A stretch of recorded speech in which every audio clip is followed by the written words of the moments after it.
of the Physician Associate podcast. My name is James. Today, I'm delighted to be joined by my PA colleague, Colin Groom. Welcome to the show, Colin. Hello, James.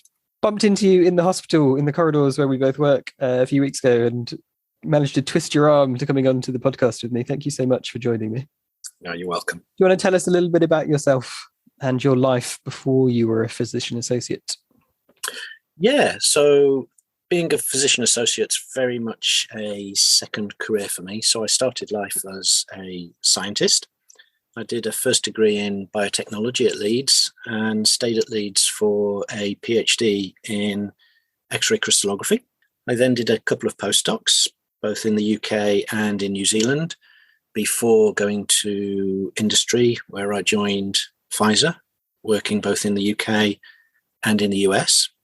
So I was involved in drug discovery for around 8 years with Pfizer before moving to a biotech company called UCB, again doing drug discovery research. I then moved back into academia to lead a research institute in Cambridge in the UK. As you'd gather from all of those things, I'm perhaps a little older than most PAs. In fact, I started to train as a PA when I was around 50, genuinely classed as a mature student. And I think I'd reached that point in my career where I was starting to see the same problems that I'd seen before. I'd always had an interest in medicine, and the PA course was really, for me, a revelation that it was possible to get into medicine later in life. What was that experience like as in your own words, as a mature student? If a lot of your peers, I guess, were quite a lot younger than you on the course, did that present challenges? It did. I think probably as anyone gets older, they'd probably think, oh, I wish I could go back and relive what I'd done in earlier life, knowing what I know now. So probably everyone thinks, wouldn't it be fantastic to go back and be a student again? And there are elements of that are certainly true, but it does come with its challenges. Unless you choose medicine very early in life, when you're 18 or early 20s, it's then very difficult to go into medicine. I was very lucky in that I was in a financial position where I could not only stop working, but fund myself through the Masters to become a PA. So there's a big personal cost. So to not work for 2 years, having had a sort of working life, and to actually pay student fees is a huge commitment, and it's a very scary commitment because there's no guarantee of success. So I entered it with a lot of trepidation from a sort of personal perspective, but also concern about what it would be like to be considerably older than most of the students and to be on the receiving end of teaching rather than delivering teaching.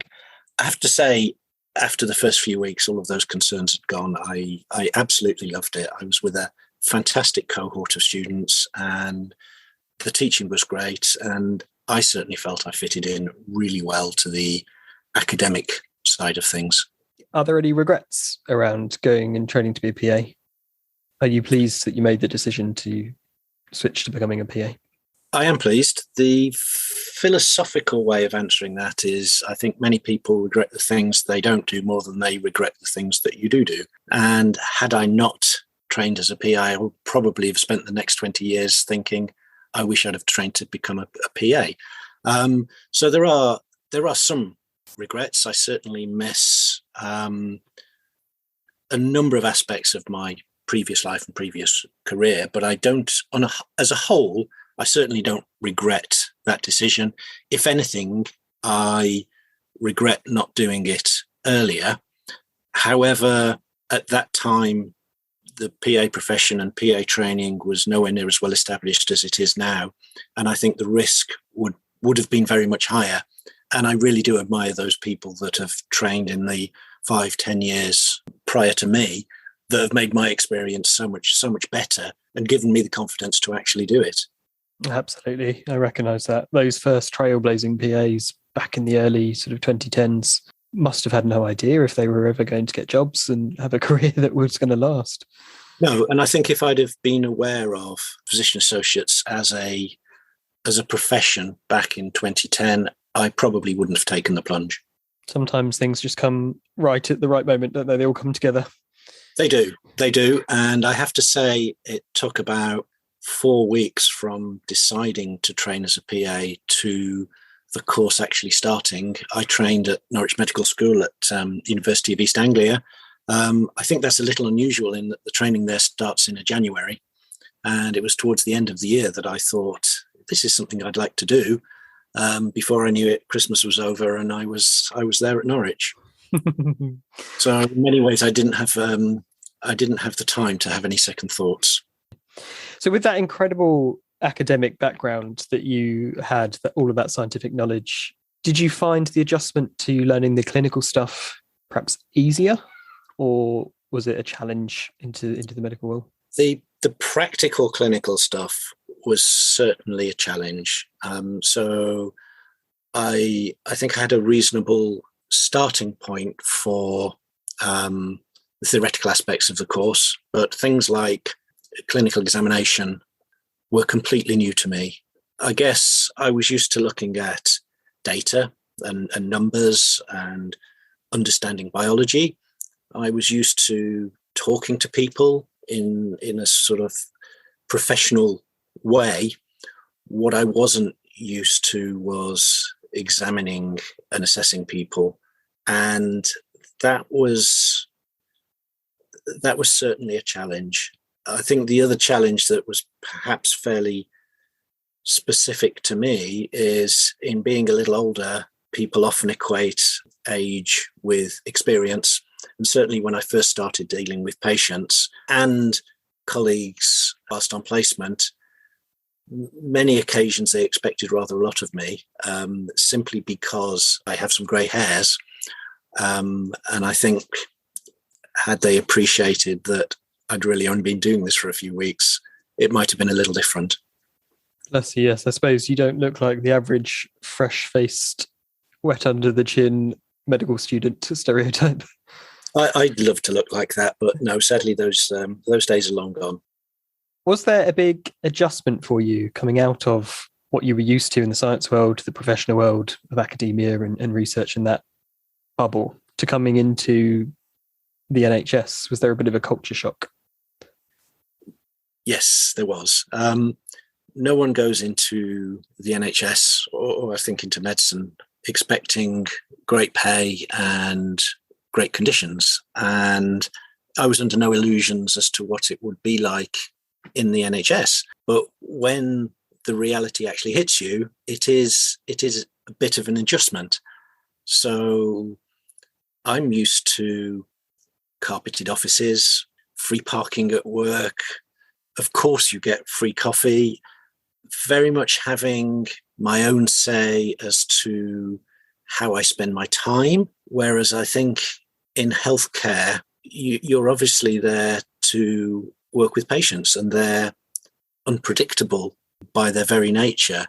It's very difficult to stick to timetables, stick to plans, suddenly decide to have an hour to read about something. It just doesn't happen. So the reality was, yes, it was quite a shock, and it's certainly a much more tiring and exhausting work life than I've had in the past. So I've certainly had lots of stresses and lots of pressures, but they've been of a very different type. It wasn't a surprise, but it still takes some adjustment. I think one of the other things that I perhaps still haven't adjusted to is, in other settings, there are many opportunities to celebrate success. So a particular project might finish, you might do a particularly good piece of work. In healthcare, that's different, and there aren't quite the same opportunities to celebrate success. So of course you feel good when you've discharged a patient who's very much better than when they first came to see you, or you've successfully examined someone, or you've identified what their problem is and helped solve it. So there's lots of immediate payback, but there aren't those milestones where you take a step back And as a team, you think, great job, we've really achieved something here.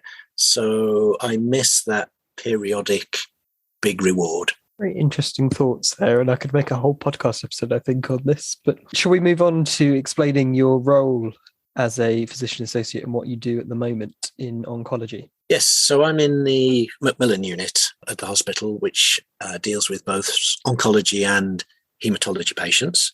I think you've spoken to other haematologists, so we can perhaps focus on the oncology today.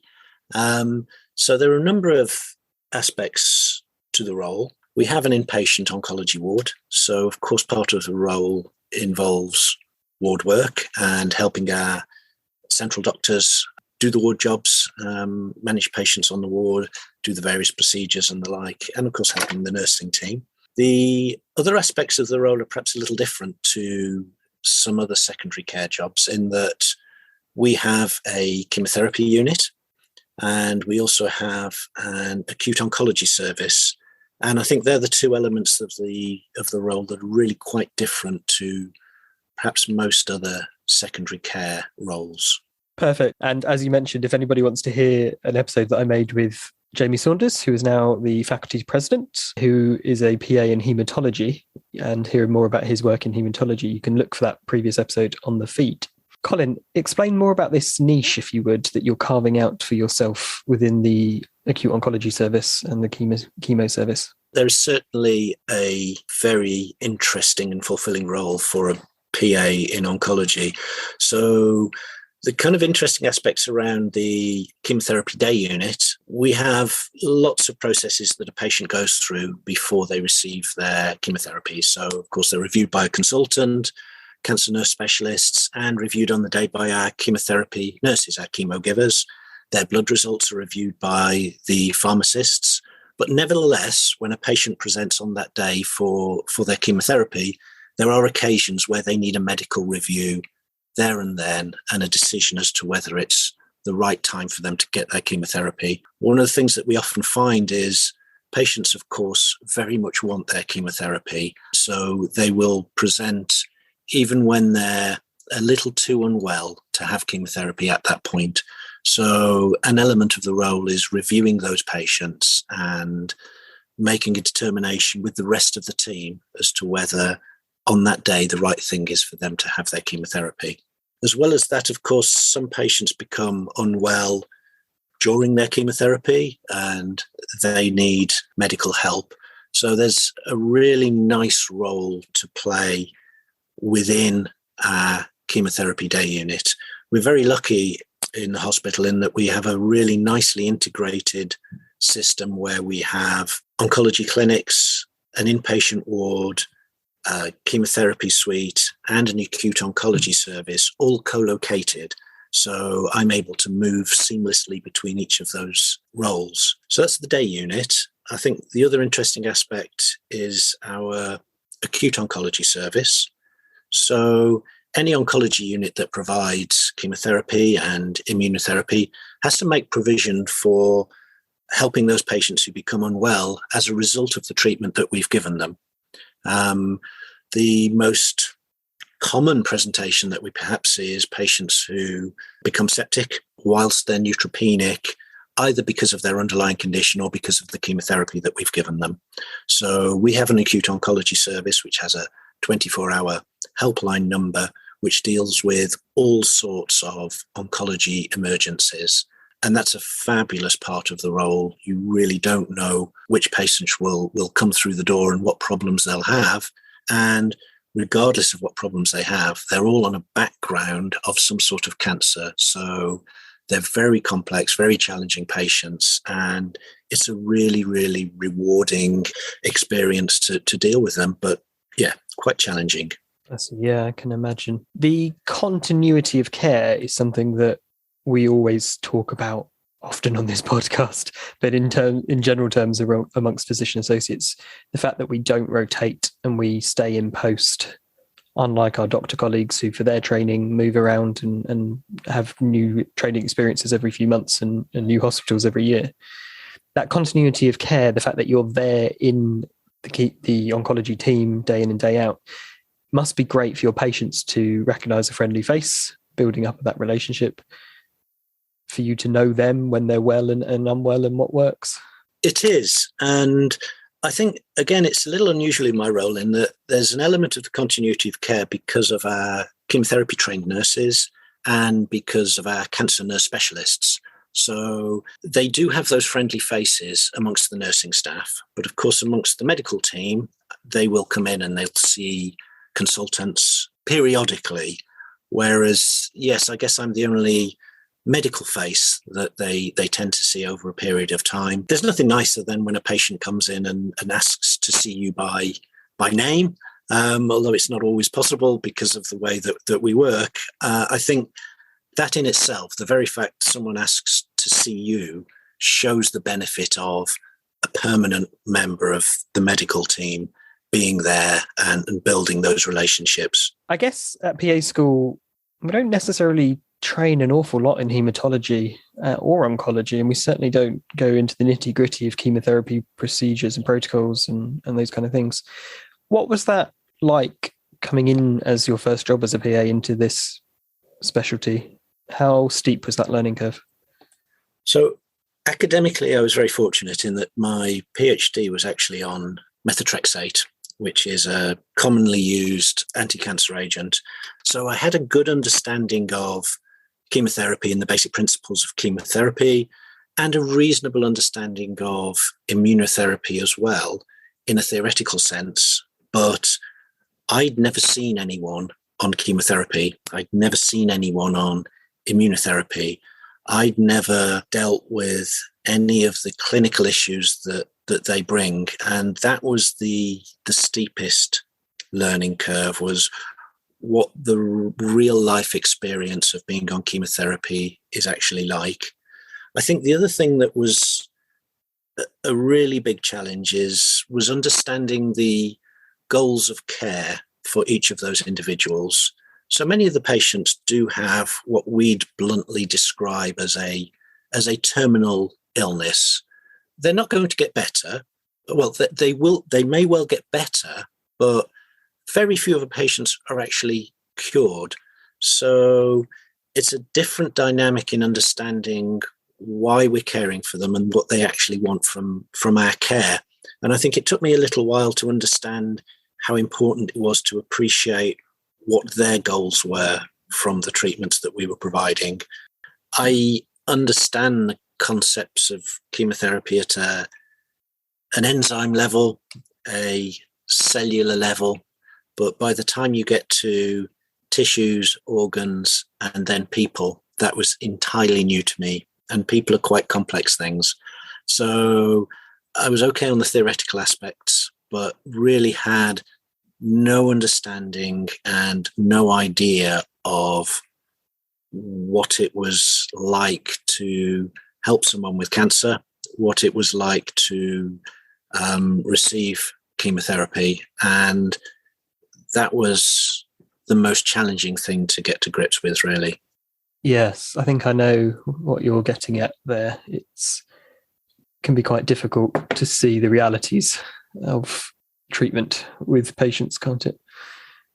Yes, and to get that patient perspective, we do get training, of course, to ask patients what they want from a particular consultation, but I don't think we get a great deal of exposure to asking patients what their goals of the overall care are beyond that particular interaction that you're having with them at that point in time. And that's a really big challenge, probably in many areas of medicine. I think probably particularly so in things like cancer, where there's a very long-term element to the care. And I now appreciate how important it is to understand the patient's perspective and what their goals of that care are, not just their expectations for the next 10 minutes, but for the next weeks, months, and years of their life. Yeah, absolutely. Sometimes for the person with cancer, it is, I want to get to so-and-so's birthday, or I want to see my grandchildren in New Zealand one last time. It's getting to that milestone for them rather than I want my cancer treated or I want it cured. Or Yes, or these are the things that are in general important to me in my life. And these are the things that I'd like to be able to continue doing. And to appreciate that patient perspective is really difficult. And I think it takes some time to even appreciate how important it is to have an understanding of that perspective. Absolutely. That's probably what comes with experience as a clinician, isn't it? As you get a more experienced PA. For listeners who are interested in that topic, I did make an episode of the podcast with the phenomenal Dr. Liz O'Riordan, who was a breast surgeon consultant herself, who then developed breast cancer. And Liz talks me through the realities of being on the receiving end of chemo in very frank detail. And she really explains what it was like. She thought she knew, being a consultant, everything about breast disease. And she openly admits that she did not understand the realities of chemo and what that's like. So if anybody's interested in that as an episode, I think it's titled How to Be a Patient When You're Also a Clinician on the PA podcast feed. It'd be worth a listen. Your role in oncology and haematology, Colin, also includes doing procedural skills, isn't it? And I know you're just coming out of doing bone marrow biopsies as we record this episode. What's that been like, developing that skill? I came into medicine in order to be with patients and do things with patients, practical, real interactions with patients. What I really enjoy is hands-on medicine with patients, and that does, of course, include procedures. Now, in our oncology ward, we have incredibly skilled nursing staff who can actually do the vast majority of procedures themselves. But of course, there are some things that they don't do frequently enough. That means it's worthwhile them sort of learning the skills. And I think bone marrow biopsies is a particularly good example of that. Most patients with any sort of hematological malignancy will need a bone marrow biopsy.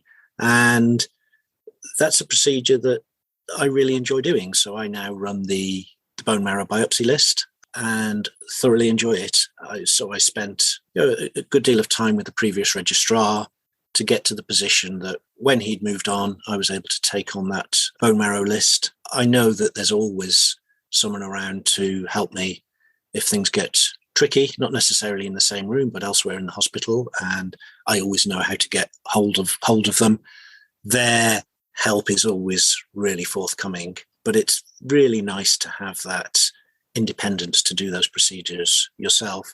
I think the other thing that I really value is I'm one of the first people those patients will see beyond a consultant at the start of their treatment path. So I think I usually recognize the name of any of our patients and they will remember me as the guy with the sharp needles. And it's a nice introduction to those patients. You've already got confidence in each other. You've already had a nice, successful interaction. So it's a really good way of getting to know the patient cohort, as well as feeling practically useful. We talked a little earlier about rewards.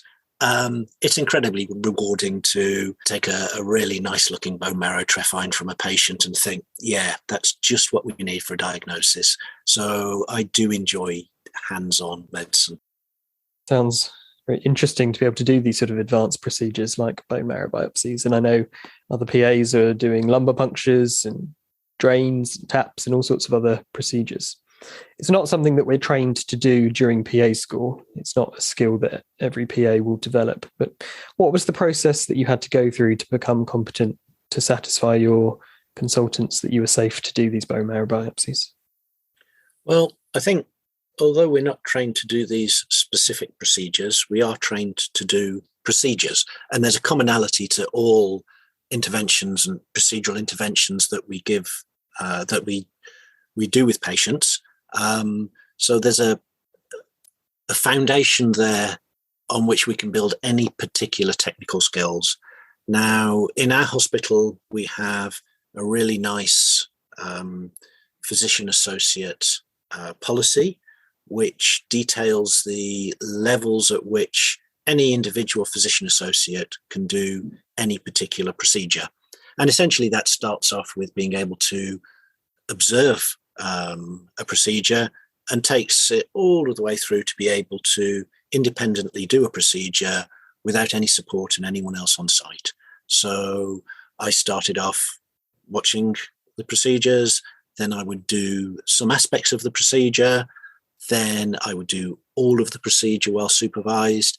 Eventually that supervision then became remote, so someone would pop their head in and just check that I was doing okay. And eventually that leads on to complete independent practice. And at each of those stages, there's a sign-off process to say, yes, you're now able to do this procedure to this level.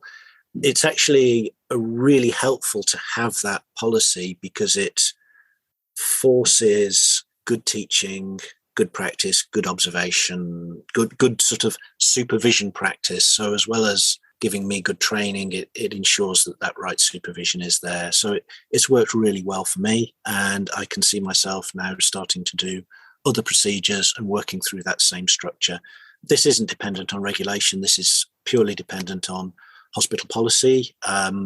If your supervising clinician feels that you're safe to do something and able to do something at a certain level, as a PA, you can do it. There are a few very, very rare exceptions, intrathecal chemotherapy being one, but in general, physician associates can do any procedure that their supervising clinician can with appropriate training, and we have a nice structure to enable that. Perfect, thank you. If anybody wants a copy of the physician associate policy that we wrote for our hospital, I'd be very glad to share that with other trusts. If you want to get in touch, reach out to me on social media at PA Podcast UK, and I'll be very glad to share what we've done in our hospital, and you can, I'm sure, adapt it for use elsewhere. One of the perhaps criticisms that you read online from our doctor colleagues is that PA sometimes pose a threat to them having the opportunities to do procedural skills. I was just wondering, has there been competition? Have there been awkward moments between you becoming a very good PA and doing lots of bone marrows and getting very good at the technique, and perhaps the doctors losing out on training to learn to do those techniques? Never, actually. So all of our rotating central doctors spend some time with me whilst I'm doing bone marrow biopsies, and they join in as much as the procedure allows them to. But unless they're going to specialise in haematology, that's not a skill they'll ever need again. So the basic principles of it and an understanding of what that means to the patient are really important for those doctors to learn. But the technicalities of how to operate the needles and the like aren't something that they'll need to learn or need to use in the future, unless they decide to specialise in that area, in which case they'll develop those skills. What I really do, I think, is free up consultant and registrar time to do other things whilst I can do the practical bone marrow biopsies. So I think it's certainly not a threat, or I'm certainly not taking away any training opportunities of any of the doctors that rotate through our ward. And I think, I've yet to find anyone who's been unhappy with me stealing a tedious ward job off them either. So in general, people are really, really appreciative of any help that I give them. And I think one of the important things about PAs is that we allow those rotating doctors to use their time on a rotation to learn, as opposed to use that time on the rotation to do jobs. So I think actually quite the opposite is true. We're not stealing training opportunities. We're allowing them to take advantage of the training opportunity that they have by virtue of being on a rotation in our unit. Brilliant. Nicely put. And I think a lot of the evidence that's published in the literature actually supports that as well, to suggest that doctor training is enhanced sometimes by being taught these procedures by a competent PA who's very good at doing the skill. It's not all one way either. I've learned a terrific amount from the doctors that have rotated through, and I'm sure they get as much out of teaching me how to do things as the other way around. Probably far more. There's nothing better for feeling satisfied than for teaching someone how to do something, and I've been taught a tremendous amount by our doctors. That's the thing, isn't it? Collaboration rather than competition. Absolutely. I often say the clue's in the name of our profession, the word association. if you've got that association between you and your consultants and you and your doctor colleagues, it can be so golden, and it can work so well when it works well. Absolutely. And between myself and the cancer nurse specialists, who have a vast amount of knowledge, both about the diseases and the treatments, our chemotherapy nurses, our ward nurses, I learn a terrific amount from them. And yeah, I associate not just with physicians, but with everyone around me. Yeah. So I wonder if we were clinical associates or something, that would perhaps better describe what we actually do and who we interact with. It's probably an efficiency thing as well, isn't there? I guess with you running lists like that within the hospital, you then know the system, you know how to make things work and print things out and where stuff is kept, and you're probably just far more productive and efficient. I think so. I think both more efficient and more effective. I do a 5-day week. I don't have as many specifically timed demands on my week as others. So I'm able to be much more flexible as well. And if you do something week in, week out, eventually I think you get pretty good at it as well. So yeah, I think it does make us more effective, more efficient, and a better team. That sounds terribly cheesy, but it's true. Teamwork makes the dream work, as they say. Oh, what a cliche. Does a lack of regulation, a lack of prescribing rights, an inability to order x-rays, these are things that are commonly sort of put up as barriers sometimes in the PA profession. In practical terms, on the ground, doing your job, are those things a barrier? I think I'd give two very different answers to that, which at first will probably appear contradictory. So the first is that I'm immensely frustrated by not being able to operate as fully as I think I can, particularly with prescriptions and ordering x-rays, ordering blood products and the like. So that's a big frustration to me. We're trained to do that, we're examined to do that, and it really is a shame that we can't operate to our full capacity. So I'm very frustrated by that. However, I don't think it has a particularly big impact on either the colleagues I work with or the patients. So we have a team of ward doctors who I can always discuss prescriptions and x-rays with. Now, it's a frustration to me to have to do that, but in many ways there's some benefits as well. So I'm bouncing the need for that prescription off another member of the medical team, and there's a nice little check and a balance, and it gives me a little bit of confidence there early in your career to know that there are two of you that think this is the right thing to do. So there are some benefits to it. It means that the ward doctors are also involved in all of the other, lots of the other patients that they wouldn't necessarily be involved with as well. On occasion, it does mean that there are a few delays for patients. It might take a little while in order to organise that chest x-ray, it might take a little bit longer in order to get that prescription to a patient. I don't think they notice the delays. So I don't think there's a great deal of impact on the patient. And I certainly don't think it's a drain or too much of a pull on resource of those around me as well. So I would certainly say that shouldn't be viewed as a barrier to putting a PA into a role like the role I have. But nevertheless, I feel that frustration, which is hard to explain, having just said that there's not a great deal of impact and there are lots of workarounds. I still think regulation's really, really important, both for recruitment, retention, and effective deployment of PAs. Obviously, this is a massive discussion, and I certainly don't want to give the impression that regulation of PAs isn't essential, because there are ways of working that don't involve PAs prescribing and ordering chest x-rays. It's long overdue, and probably like all PAs, I'm really frustrated that we're not there yet. I'm encouraged by some recent progress, but a little bit frustrated that I don't quite understand what the specific delays are.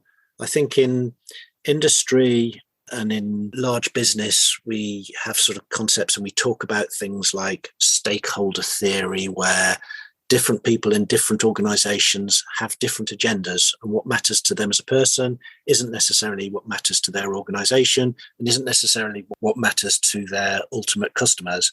And I find it frustrating that I can't picture who's responsible for the fact that regulation isn't yet in place and why we've had those delays. So it's a frustration.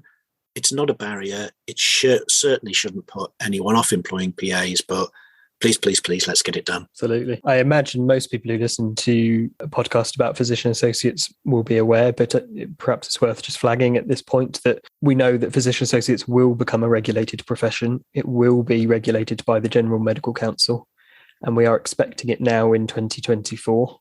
That will then hopefully lead on to prescribing rights quite quickly afterwards, if the current plan and thinking. But regulation and prescribing are two separate pieces of legislation, and it all requires a lot of parliamentary time to make all of that happen. So we are hoping that it will. And there is a big call and a big push to regulate physician associates now to allow us to work at the top of our scope of practice, the top of our capability, to make things more efficient in our teams, to just make things better for patients in the NHS. So watch this space. I've been watching for some time, but I shall continue to watch. Colin, thank you so much for coming on the podcast. It's been great to have a chat with you and find out more about what you do in oncology. If people have heard our episode, it may have sparked off questions in their head. They may be wondering about how a physician associate might fit into their team in oncology. They may have questions about what PAs can and can't do. Where would you point people to find out more information about physician associates?